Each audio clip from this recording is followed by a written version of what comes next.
Assalamualaikum warahmatullahi wabarakatuh. Perkenalkan, nama saya Mutiara Elvina Salsabila dari kelas A Psikologi 2020 dengan NIM 0404128205. Pada video kali ini, saya akan menjelaskan tentang contoh kasus ketidakseimbangan antara hak dan kewajiban berwarga negara.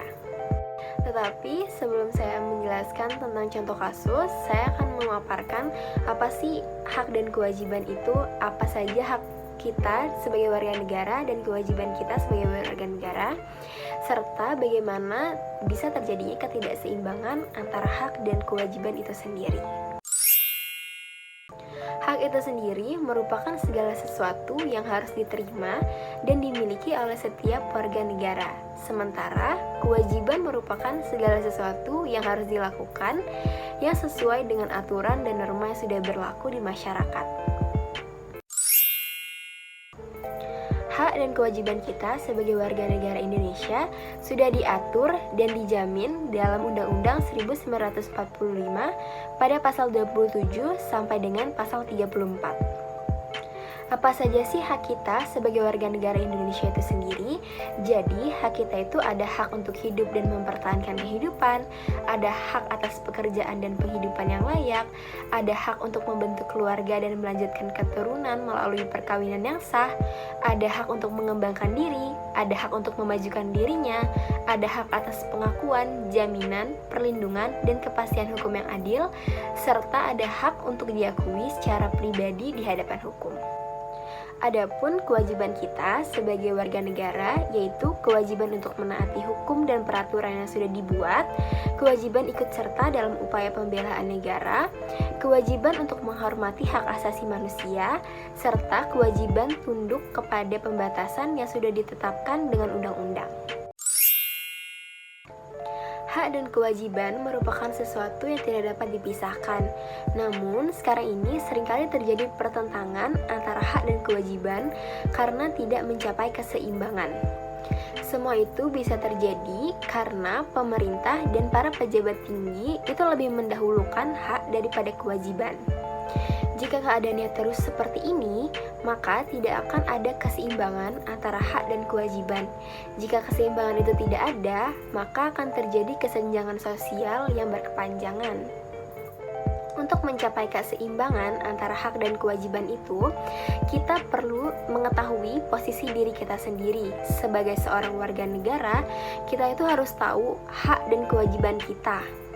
Bukan hanya kita sendiri, tetapi seorang pejabat atau pemerintah juga harus tahu akan hak dan kewajibannya, seperti yang sudah tercantum dalam hukum dan aturan-aturan yang berlaku. Sampai saat ini, masih banyak rakyat yang belum mendapatkan haknya. Maka dari itu, kita sebagai warga negara harus bergerak dan merubah agar kita tuh mendapatkan hak-hak dan juga tidak lupa untuk melaksanakan kewajiban kita sebagai warga negara.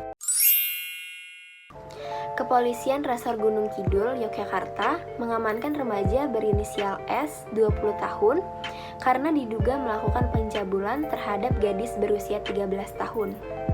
Awal mula kasus ini terjadi saat pelaku mengirimkan 3 pesan ancaman kepada korban, diantaranya mau disetubuhi bersama-sama dan menyebarkan aib.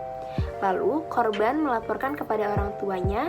Karena merasa terganggu dengan pesan tersebut, orang tua korban langsung menghubungi S dan melaporkannya kepada pihak polisi.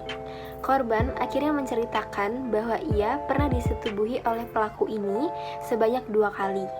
AKP Riko Senjaya mengatakan bahwa polisi sudah melakukan visum dan diketahui memang ada kekerasan terhadap korban. Pelaku dijerat pasal 81 ayat 1 dan 2, subsider pasal 82 ayat 1 Undang-Undang Nomor 17 Tahun 2016 tentang Perlindungan Anak dengan ancaman hukuman kebiri atau hukuman penjara paling lama 15 tahun. Menurut saya, solusi terbaik dari permasalahan ini dari kita sebagai perempuan yaitu kita harus menjaga cara berpakaian kita dengan memakai pakaian yang sopan. Sebaiknya kita juga menjaga tata krama dan etika, dan juga bekali diri dengan pengetahuan bela diri. Dan jangan lupa kita harus berani untuk bertindak tegas. Dalam hal ini, orang tua juga berperan penting. Mereka seharusnya sudah memberi pemahaman dan edukasi sejak kita kecil tentang pelecehan seksual. Orang tua seharusnya peka terhadap masalah pelecehan seksual dan tidak menganggapnya itu sebagai hal yang remeh. Selain itu, tidak lupa memberikan pendidikan informal untuk mendidik anak agar berperilaku baik. Sekian pemaparan dari saya. Mohon maaf apabila terdapat kesalahan dalam pengucapan kata. Kepada Allah saya mohon ampun. Wabillahi taufiq wal hidayah. Wassalamualaikum warahmatullahi wabarakatuh.